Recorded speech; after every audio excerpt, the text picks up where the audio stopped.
what was your opinion back then on the Emotion UI 4.1? Give it to me straight. I didn't like it very much. Thank you. Because there were native Android functions missing. Okay.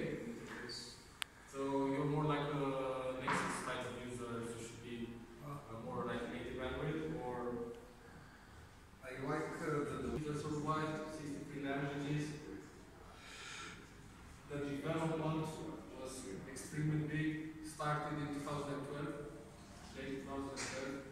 And since we made the changes from 4.1 to 5.0, we actually tracked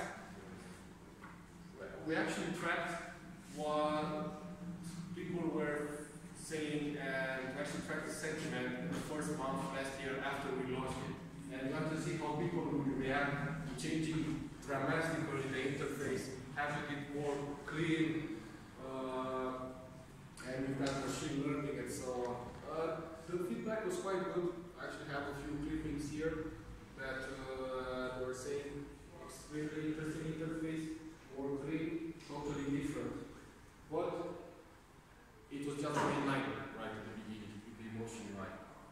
And we did a survey with more than 3,000 respondents. And we asked them, if we're going to upgrade the main data and P9, let's say hypothetically, what would be like your main key select when it comes to that? The thing that is attracting you by default. And they were saying the more fast stay fast, right?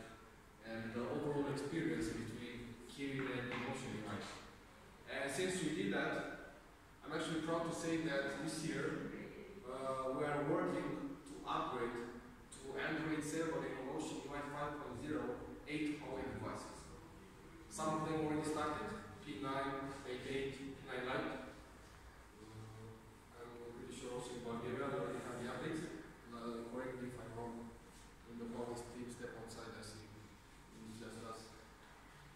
And that's just happening in H1.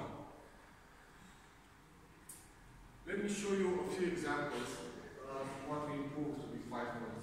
It's about design, it's about performance, it's about security, and I'm not sure if for you guys security is very important, because I pay a lot using my phone with my fingerprint. So the phone has all of my data and everything, and some of the smart services. So just taking a bit one by one, very few slides, we changed completely the interface. It's more clean. It's more simplified.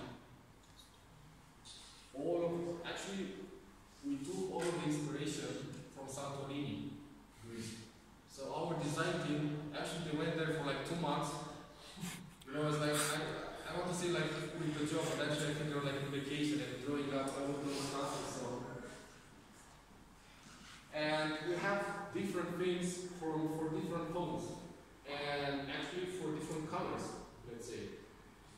If you check the main line, when you open a main line, it looks like this. But if you open the main line Pro for the first time, it's completely different. So it doesn't have to look the same, right? If it's the same interface. It has to match the phone.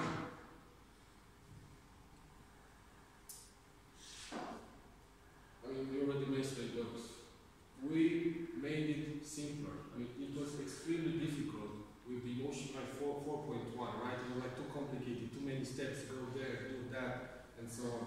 We removed all of the junk multiplication and made it more simpler. And I want to give you like a few examples. So on the left is the Emotion UI 4.1. When you wanted to reply to a message, you would like slide down, click on a notification, open up a bar, and type OK and send it. But with the Emotion UI 5.0, you can reply directly from the notification. And I know what you're going to say. I really know what you're going to say. We did a depend in the wheel, but this is something that our consumers wanted. And we are able to deliver it.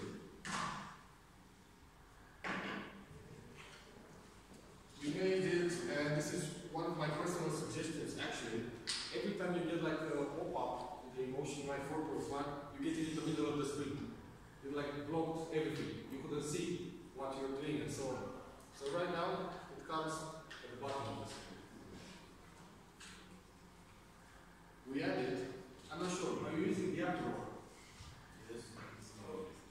using the app drawer? Or are you more familiar with the app drawer or with the icons on the main screen? This is actually a feedback that we got after we launched the Nexus 6P. It's like me as a Huawei user, I would like to choose either have one of the icons on the main screen or have the app drawer and get the Android experience. And you can do that from the menu.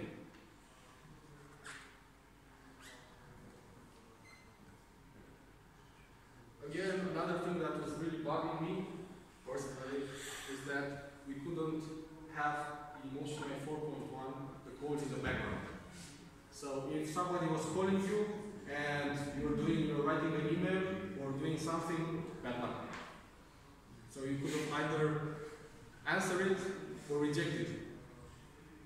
But we added now also the possibility to have the code in the background and also have it on top if you're doing something. This is again something that the users wanted from us and we delivered it.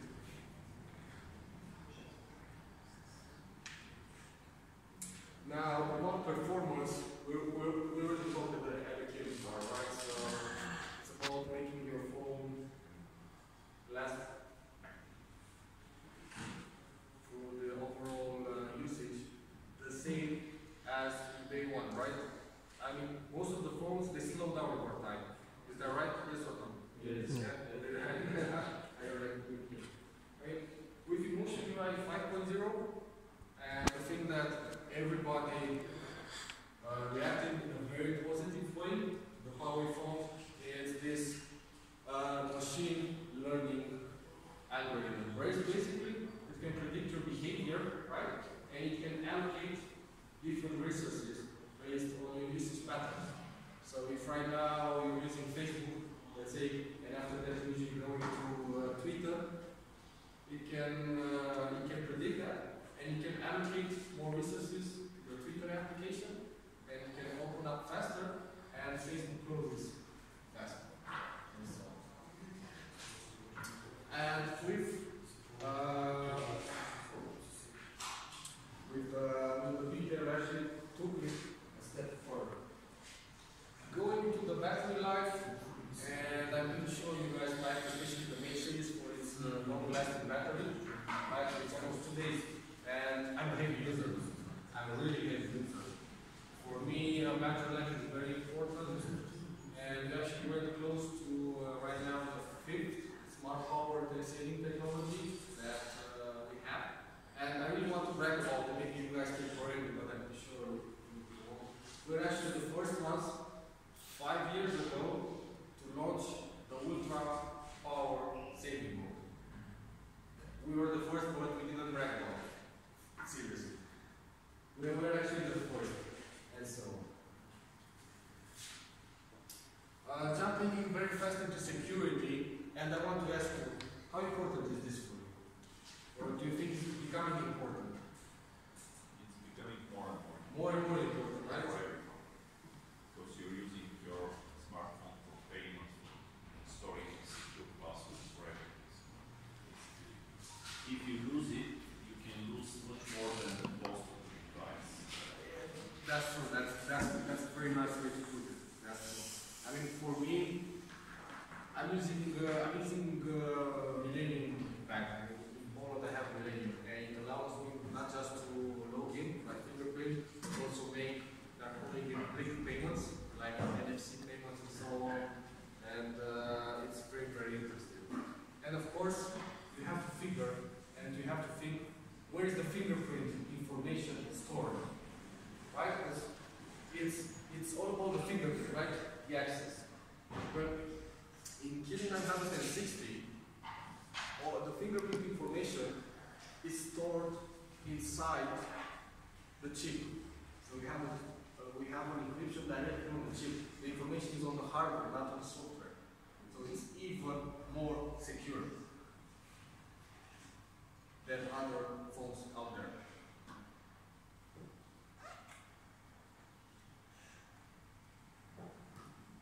And we're working with different partners. I'm not sure if PayPal is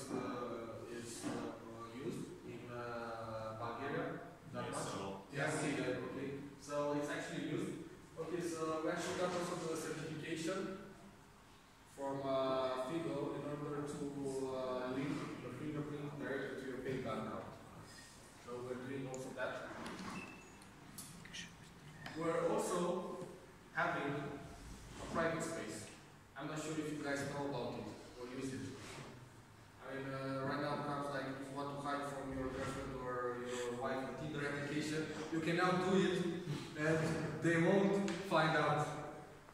So, in the menu, you can set up your phone to have to open differently depending on the finger that you use on the sensor. So, I'm assuming everybody has their fingerprint sensor on the phone, right? This is everybody sitting on the phone. What you need is the pointer, and when you activate it, and you add one of your information, it opens a completely different interface. No apps, no nothing, completely new.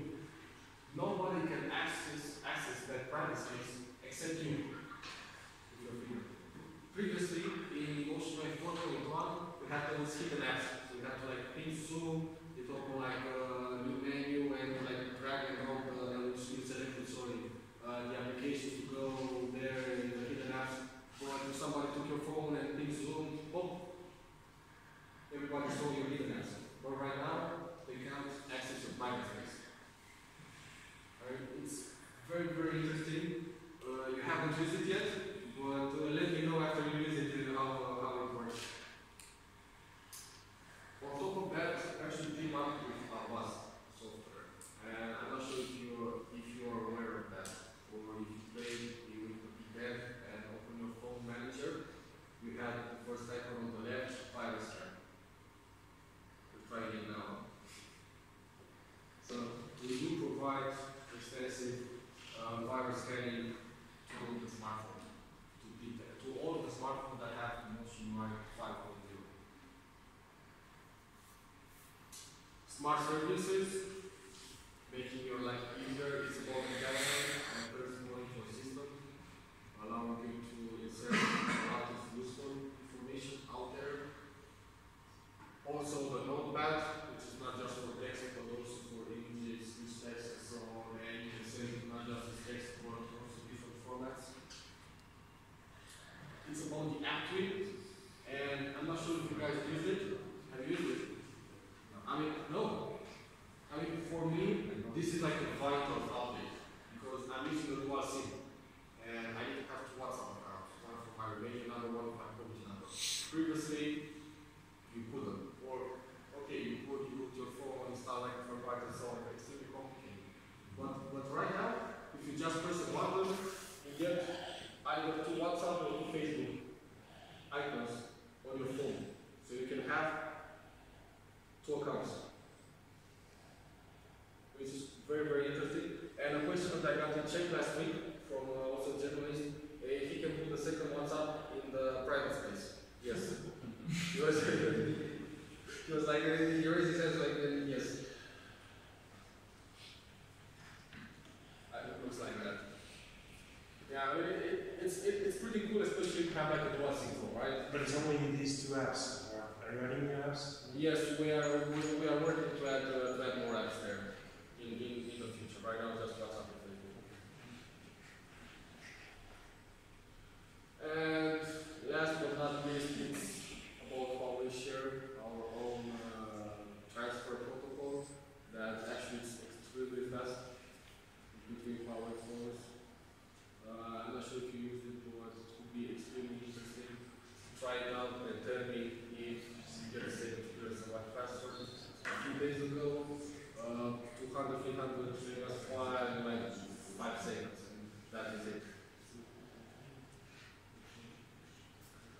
Again, I was telling about the G960, which is famous for the phone drops, very, very small range, and the processor is not going to be there. But overall, this is how it looks like for MotionWave 5.0. So it's about design, performance, security, and smart settings. And it's not just for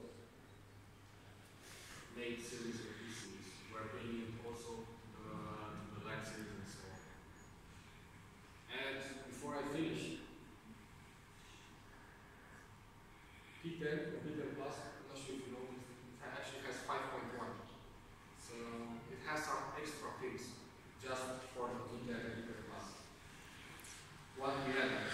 So we added the design performance with the ultra memory and display, and a part that we actually want to call intelligence.